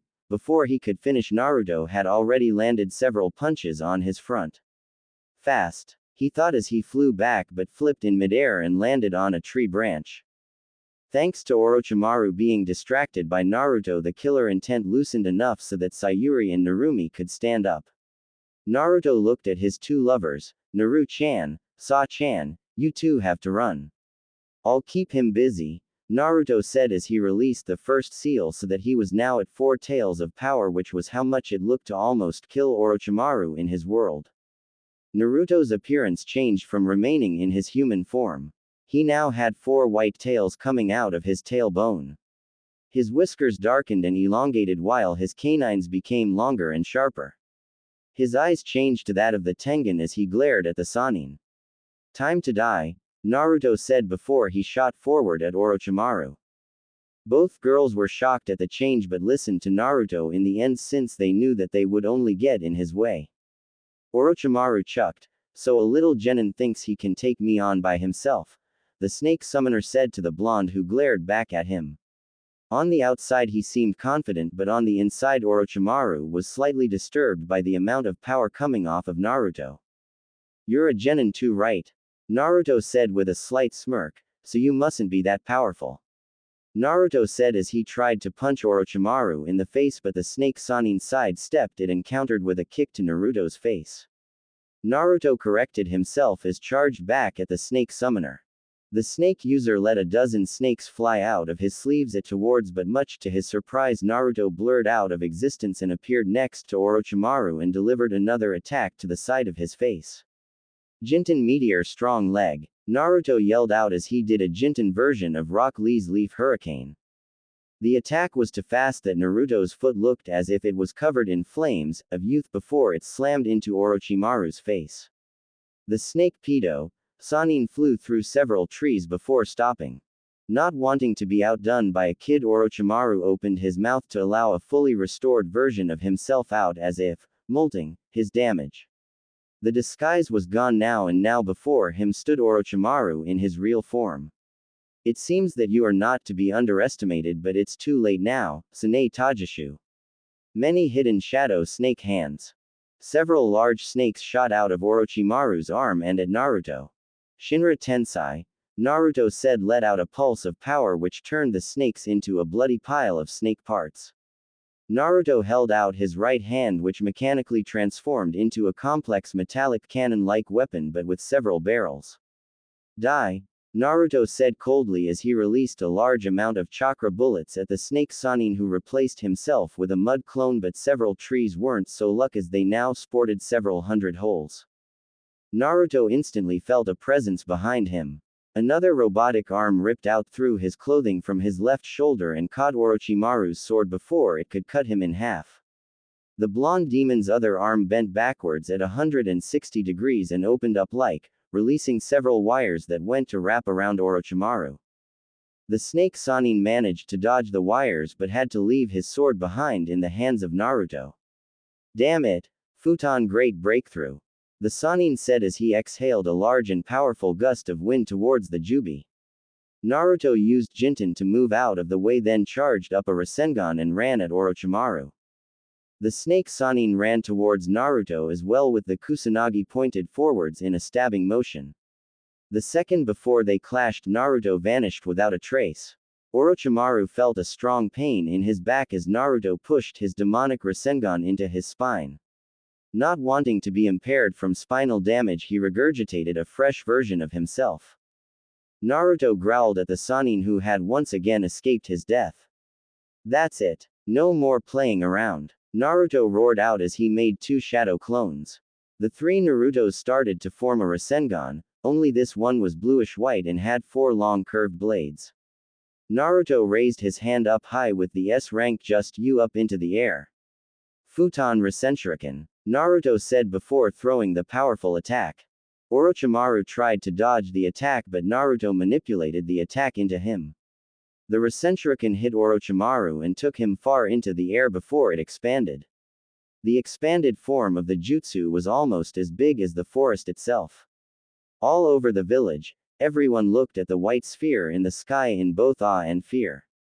Inside the attack, Orochimaru felt each and every microscopic blade of wind cutting his chakra network and muscle cells. Once the attack ended, the snake Sannin's body fell from the sky and landed in front of Naruto unceremoniously. This is the end, Orochimaru, Naruto said as he drew a kunai. Fufufu, you fool, all I was doing was distracting you, Orochimaru laughed weakly. What? Naruto shouted in shock. Orochimaru smirked weakly as he started to decompose at a rapid rate.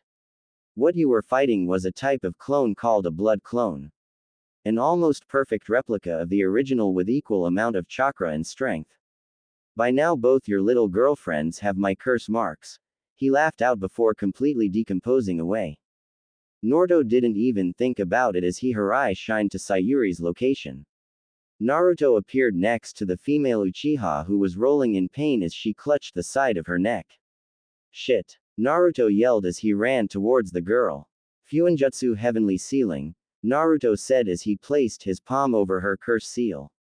Removing it revealed that there was now a ring around it with 10 triangles pointing outward. Sayuri opened her eyes and looked at the Naruto. To her his image looked blurred but she knew it was him. Naru-kun, Narumi-chan is fighting that monster, she said before losing consciousness. Naruto created a shadow clone and her eye shined to the kunai he had given Narumi before they entered the forest of death. Naruto appeared a few meters from Narumi who was currently on her knees, Orochimaru nearing to cut her in two. No, Naruto thought as he shot forward pushing Narumi out of the way. Narumi looked up at Naruto. You okay, Naru-chan? Naruto asked her. Narumi stared at him wide-eyed, she was lightly trembling now. NN na Naru-kun. She stuttered. Yeah, Naruto asked. You arm, she shouted out as she saw that her lover only had one arm now. Last time, Narumi looked up at Naruto. You okay, Naru-chan? Naruto asked her. Narumi stared at him wide-eyed, she was lightly trembling now. NN na Naru-kun. She stuttered. Yeah, Naruto asked. You arm, she shouted out as she saw that her lover only had one arm now. Now, Naruto looked at where his arm once was before he looked back at Narumi and smiled. It's just a scratch, no need to worry, Naru-chan. Naruto said completely calm.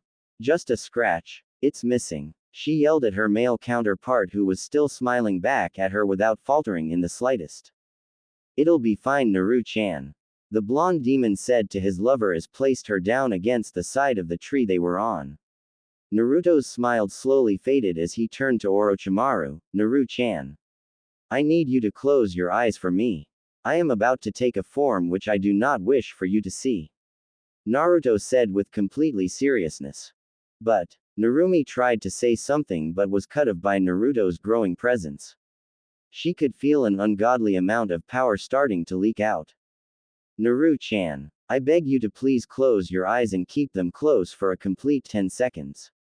Do not open them until that time is up. Naruto said as steam started to rise up from his body. Narumi could see the complete seriousness of the situation and closed her eyes. See that his lover's eyes were closed now. Naruto let his power loose. 1. Out of Naruto's tailbone, even more tails sprouted out, giving him a grand total of 8 tails. His skin rapidly started to pale into a pure white while his hair darkened from the roots out and turned pitch black. In this, Orochimaru couldn't help but take a step back but was frozen in place by the sheer amount of power being leaked from the demon. The sky changed from a light blue to a bloody red and the sun black as night.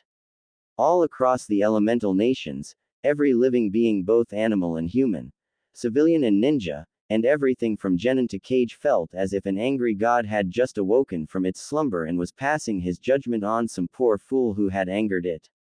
2. Naruto's transformation progressed even further as a pulse of power shredded his shirt and coat, leaving his upper body exposed.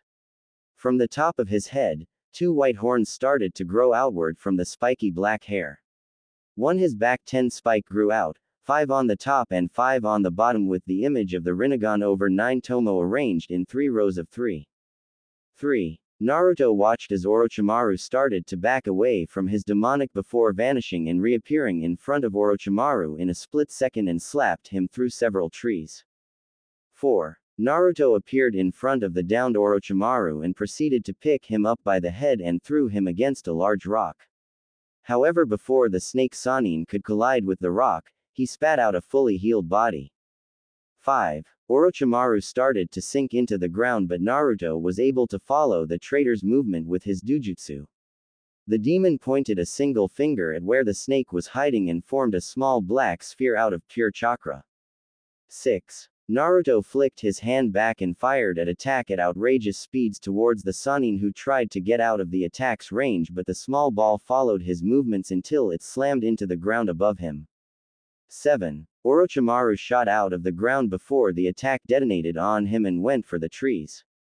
Naruto vanished from sight and appeared a mere meter in front of the snake summoner with his arm extended so the palm of his right hand was mere inches from the snake's face. 8. Positive and negative energy rapidly fused to form a spiraling murky dark purple orb. Orochimaru only had time to widen his eyes before the ball flew across the small gap between his face and the palm. 9. Orochimaru went flying back as the orb forced him through everything in his path until he was about 100 meters from where he originally was. 10. The purple sphere finally exploded, destroying Orochimaru's entire body and anything within about 30 meters, leaving a massive crater in the middle. Narumi opened her eyes after the count of 10. She had felt so much in those 10 seconds that she had her eyes closed. She had felt the wave of power that had spread across the elemental nations and was shaken by it. It felt like pure and absolute power was passing through her entire body. The power itself like one giant paradox. It was both wild but it was also focused, it was dark and malicious, but at the same time it felt like a warm embrace from a loved one. She looked up to see her lover standing in front of her. Naruto was once again in his normal form but was still missing his arm. I'm sorry it took so long, Naru-chan, but I managed to finish off the annoying snake, the now blonde again demon said with a cheerful smile. So he's dead? The blonde girl asked the Jubi, who frowned at the question. Yes, he's dead, but I don't know how long that will last. I have a feeling that I have only stalled him and he'll be back, Naruto said to his girlfriend. While he had said that it was only a feeling, Naruto knew that the snake Sannin would be back by the Chunin exam finals, just like he had been revived by Kabuto during the war using Anko's curse mark. As long as someone held Orochimaru's curse mark, there was always the chance that the snake would come back. Narumi's eyes widened. Sayuri-chan. We have to help her. The blonde yelled as she rushed to her best friend's location. Naruto sighed and absorbed his arm before he followed after her until they found themselves at the same clearing where he along with Sasuke and Sakura had been ambushed by the Sound Team back in his world. The two arrived just in time to see Sayuri break Zaku's arms. Naruto's eyes widened when he saw the black flame-like markings on Sayuri's skin. Impossible. How did the curse mark activate when I sealed it away with one of my seals? Naruto thought in a panic until it dawned on him. He had been too late and the corrupted chakra had already entered Sayuri's own system and had been able to use the Uchiha's own chakra to erode the seal away. Damn it. I swear that if I ever see that snake again, I'll take his soul and deliver it directly to the Shinigami. Naruto thought in rage as he grabbed Sayuri from behind. Stop, Sa-chan, it's over, Naruto said as he pushed his chakra into Sayuri's system to wash away the dark chakra from the seal. The black-haired Kunoichi relaxed into his arm and fell unconscious. Naruto handed Sayuri to Narumi who brought her back under a tree. What happened to my clone? Naruto asked as he looked around to the injured Team 10 and Team 9. Our idiot of a teammate thought you were trying to kidnap her and attacked. Tenten said with a sigh. Why did she have to be stuck with the most energetic genin in the village? He tried to fight your clone and got the shit beaten out of him but he managed to land a blow before fainting and popped it. Naruto sighed and rubbed the bridge of his nose. This is such a pain in the, Naruto said to himself but everyone was able to hear it. How the hell did all of this go so wrong? I already knew what would happen but Sayuri still got the curse mark and I lost my arm. I could grow it back now but it would only lead to more questions from Narumi. I guess I'll have to leave it as it is for now and regrow it when Narumi leaves with Jiraiya to train. Naruto thought before he turned to the Sound Team. Look now, we will be leaving now. Dosu as he placed the scroll on the ground but Naruto wouldn't have it. The blonde charged in and pierced the Sound Shinobi through the chest with his single arm. Looking at Zaku, Naruto lit the other shinobi on fire with his dujutsu. The last of the Sound Team looked on in horror as she watched her teammates die right in front of her. Naruto turned to her, and then there was one. Naruto said in a low but dangerous tone as he slowly walked over to the Kunoichi. Kin fell to her knees and started to cry. Please don't kill me, she begged the blonde demon who was now standing right in front of her. I never wanted to be part of that snake bastard's plan in the first place. He killed my family and everyone in my village before he took me to his hideouts to add me to his forces. She gabbled to the blonde who looked at her with a calculation expression. Naruto could see the truth in her words and made his choice. Very well, you shall be allowed to come with us under the condition that you let yourself be questioned and tell us everything you know about the snake. Naruto said coldly as he talked about the traitorous snake. Yes. I'll tell you everything I know, just get me away from that village, Kin cried to Naruto who smiled lightly and picked her up bridal style and carried her next to Sayuri. Rest for now, Naruto said as he went to check on Team 10 and Rock Lee. Is she alright? Naruto asked as he arrived by Ino's side. She was unconscious and looked very tired, probably from using her family's jutsu so much. Yeah, she was controlling the body of that Sound Kunoichi when her teammates tried to kill her even if she was killing their own teammate. Disgusting, Shikamaru said with hatred in his voice as he looked over at what remained of the Sound Team not counting Kin. Here, this will help her. Naruto said as he took out a herb from one of his pockets. This herb speeds up cell reproduction and helps fix any and all internal injuries. Naruto said as he took a knee next to his blonde girlfriend. You'll be alright, Ino-chan, Naruto said as he placed a glowing green hand on her forehead to heal her tired mind. Removing his hand, the blonde leaned down and kissed her forehead. Come on, I'll take all of you to the tower, Naruto said as he gathered all his allies around him. Narumi carried Sayuri while Shikamaru carried Ino. The only ones who didn't join in were Team 9. We still don't have our scroll, Neji said as he and Tenten left with Rock Lee. Naruto sighed at Neji's attitude but focused on getting his team and Team 10 to the tower. He had managed to get a Hiraishin Kunai there thanks to one of his clones who had arrived there a bit before. Horaishin. Naruto muttered, and in an instant group of 7 were at the tower. Both teams opened their scrolls and tossed them forward so that they crossed each other. In 2 plumes of smoke, the senseis of both teams appeared before them. Kazumi Nichan, what are you doing here? Narumi asked her sensei, who looked at her and then at Sayuri. The silver-haired woman's eyes narrowed. What happened? She asked. We were attacked by Orochimaru in the forest. I managed to fight him away, but he left his curse seal on Sa-chan and was able to cut of my arm. Naruto said as he wiggled his stub. Kazumi's eyes widened at this. Are the 2 of you all right? She asked the blonde, who smiled back at her. The older Kunoichi looked perplexed as she looked at Naruto's smile. She couldn't help but blush at the look on his face. She would be lying if she said that she hadn't developed feelings for the blonde, but after all she had experienced, she couldn't let herself be distracted by a crush. It's just a scratch, Naruto said calmly as he took Sayuri from Narumi's arms and walked away. Looking back at his lover, go get something to eat and some sleep.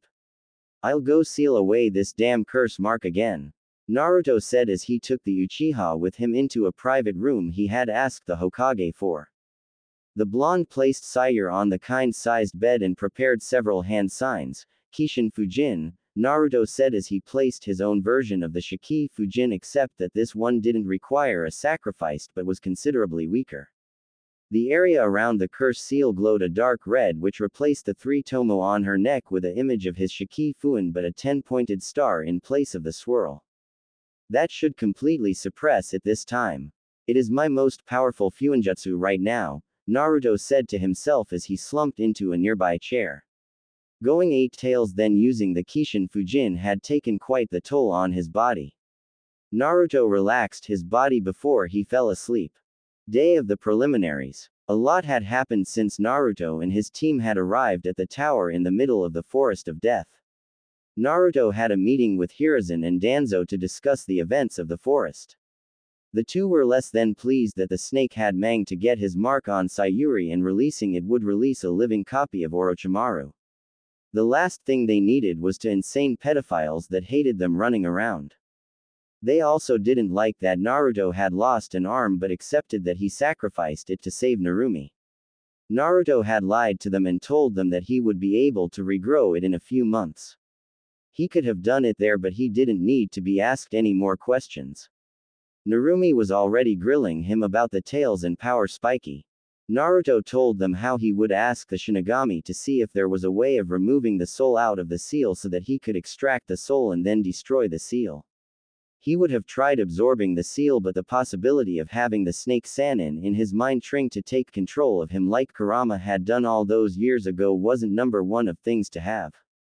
The 3 leaders of Konoha had also discussed what they were going to do about Kin and Karen. In the end they had decided that Karen would be given asylum in the Namikaze clan compound while Kin would be questioned but not harmed physically for any and all information she had on Orochimaru. Unfortunately, since she was a genin, so she didn't have much. Now here they were in the main room of the tower where all the battles would take place.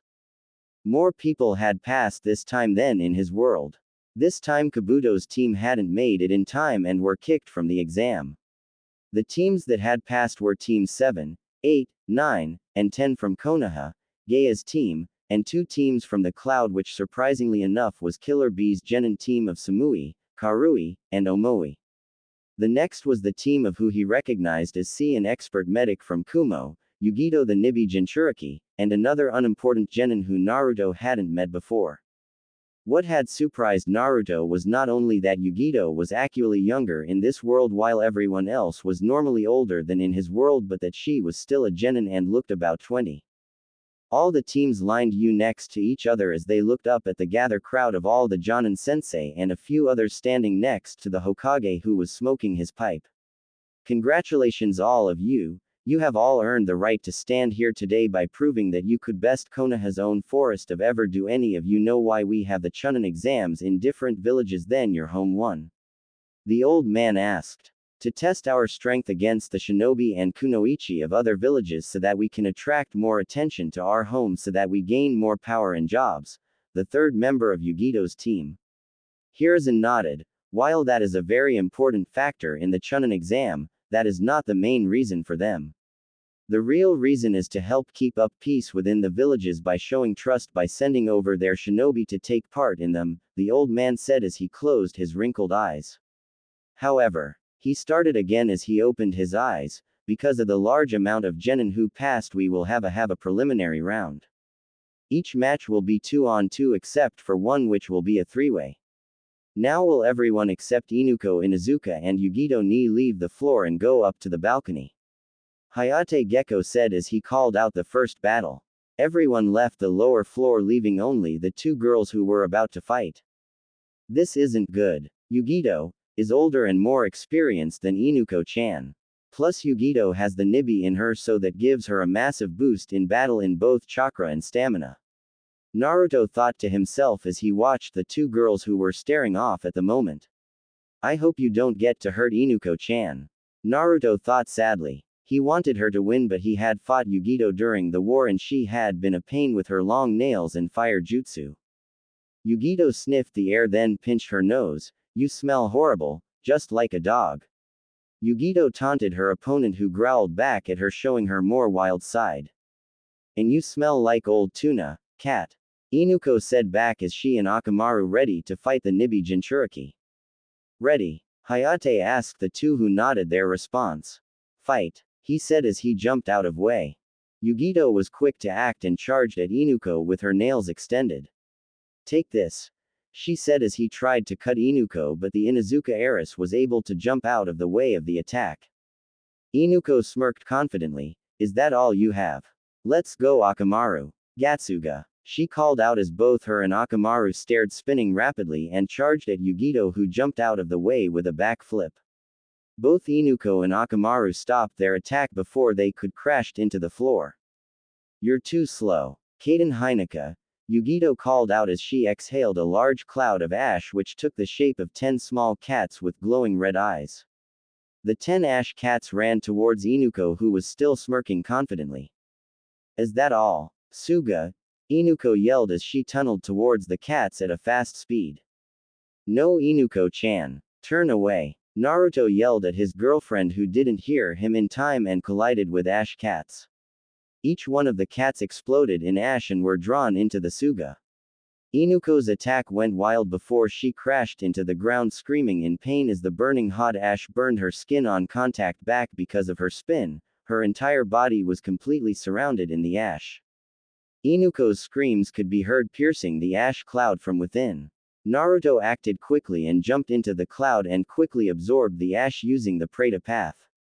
Thankfully, since Yugito was a Jinchuriki, he could absorb the jutsu without any drawbacks. Everyone's eyes widened when the cloud was completely absorbed into Naruto's body. He can absorb jutsu. Killer Bee and Darui thought in shock that someone possessed such a skill. They knew that they needed to report this to a quickly. Someone with such a power couldn't be let go without them knowing about it. The match is over, Naruto said in a stern voice as he looked down at Inuko's unconscious body.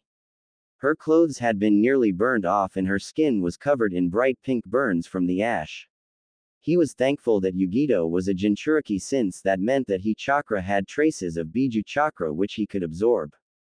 If it weren't for that, he would have had a lot more of a problem, since he wasn't completely used to draining non-Biju chakra. Hiruzen nodded as motion for Hayate to end the match.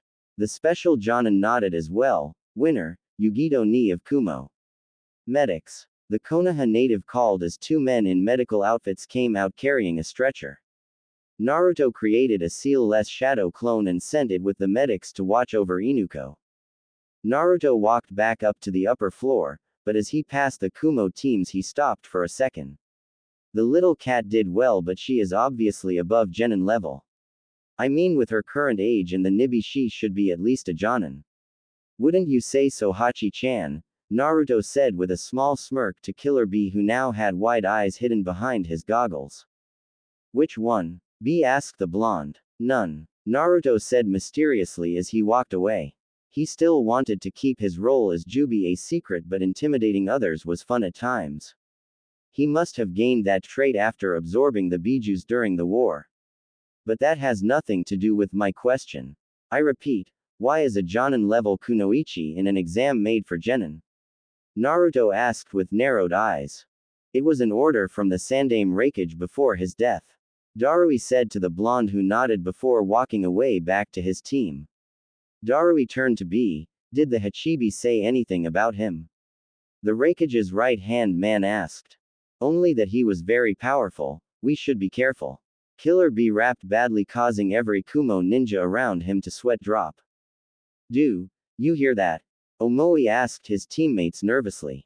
What if he's really a massive monster made up of all 9 bijus fused into one? The blonde Kumo shinobi said as he thought about the absolute worst outcome, which so happened to be correct. Karui grew a tick mark and hit her fellow Kumo shinobi over the head. Idiot, how would that be possible? Id Yugito Ne has the Nibi and B-sensei had the Hachibi. Karui yelled at her teammate who was rubbing the bump on his head. Samui was looking at Naruto with a slight blush. He's cool, she thought to herself as she looked back up at the electronic board to see who would be battling next. Ten versus Tamari. The two girls walked down to the lower floor and prepared to fight. The fight, however, had been harsh for Tenten since she got the worst opponent for her, since all her weapons which she threw down at Tamari were blown away by the wind user's attacks. No matter what trick she tried to use against the Suna Kunoichi, they all failed. The battle would have ended with a brutal hit to Tenten's spine if it weren't for Guy stepping in time. Well, that was less than entertaining.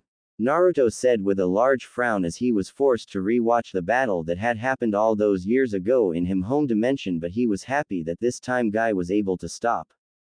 Kazumi nodded slowly. She still didn't know what to think of Naruto yet, since he was easily over Jonin level if what he had shown back on Genin test and the wave mission proved. She didn't know whether to be cautious of him or feel admiration for the blonde, but she could help but feel a small jump in her heartbeat when he looked at her in the eyes. It was as if he understood her pain. Her pain of losing so many close to you, yet he was able to show his face to the world while she kept it hidden since the death of her father at his own hands. By order of the Hokage, the next battle will be between Naruto Namikaze of Konoha and C of Kumo as well as Akihiko of Kumo in a 2-on-1 battle. Hayate announced, much to the surprise of everyone there, since they didn't, that the Hokage would make his own shinobi fight against 2 others from a different village, well, everyone but Naruto, who was excited about being able to fight. Naruto smirked at this. Of course the old man would make him have a 2-on-1 battle, but he was the goddamn Jubi and there was no way he was going to lose to 2 genin. Good, Naruto said as he jumped over the rail and landed on the lower floor. Who do you think will win? Yugito asked her fellow Kumo shinobi who watched as her 2 teammates walked down to the battle floor. Is that a rhetorical question? Karui asked with a raised eyebrow as she looked at her friend. Of course.